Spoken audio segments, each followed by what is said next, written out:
یک تشک هبو فودالیتی هبو مثلا زینفوسی هبو سیدای من ملا محمد زاهد لأوي ملا محمد تکمانه ملت یه هفتهش فقیش خورا گوته و فقیاش مراقعی کن حق نکه و تشمر لازم نینه اگر فتره و زکات و صدقه و جهنه بدن فقیار ندن من انا بقى هنا كراس القرآن الخاطر مو يرو كراس الشيطان وانا بله اینجا شویه شیخه که رشاده چه گوته بابا من آقو کارکل و آقو ملا محمد زاد چرا دوی خیران قالا بابا خوب کارکل خونه که بلکه بابا تا کارکل تا غلط کسا کرن غلطی و تو قرآن اجمرا بخونه معال قرآن معنا ویجمرا به حدیث حضرت رسول الله بخونه ویجه بیجه اجمرا تو از شاهنه که نینم از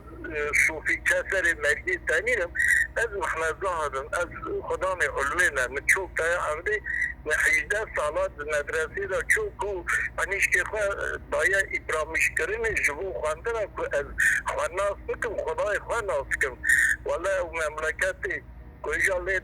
بندید و اصلاحی دا 2020 خواندی هبونه را بزن دمانچه خود دگرن بغیر الله وکیل وقتی و جمعلی مرا تشتای بیشن امیرو قدر آمد شیرکن جوی ازی خواه خلاص کرد ملا جو را بزن سیدای محمد زاد اولات تو خدا تیدا من لازم نینه ترکان چو دکت بیروت حتی لبیروت جی رحمت کر و دریج مدفوع ما رحمة خديلي بعموي بالرحمة بيرتينن خالو انا والله من بس قربان دا ملت جنا تلفوني متكسي دا اجتماع اداق يعني قربانجي دا نزر ام حيوان او بكيانا حضرتي ابراهيم عليه السلام يعني حضرتي اسماعيل دخو دا او كير خوا خوا رؤيا خواتي جراغو حضرتي اسماعيل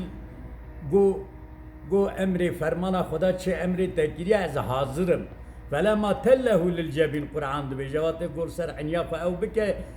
و ناداه ربه آیت دو بیجه خدا گازی کریش جنت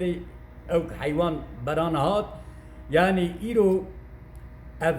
ایدا قربان مدک نزیک درباز بو یعنی ایرو انسان کرد ترک عرب عجم تب اولاد امت اسلامتین قربان کرنه یعنی معنی قربان جید منات یفهم کرنه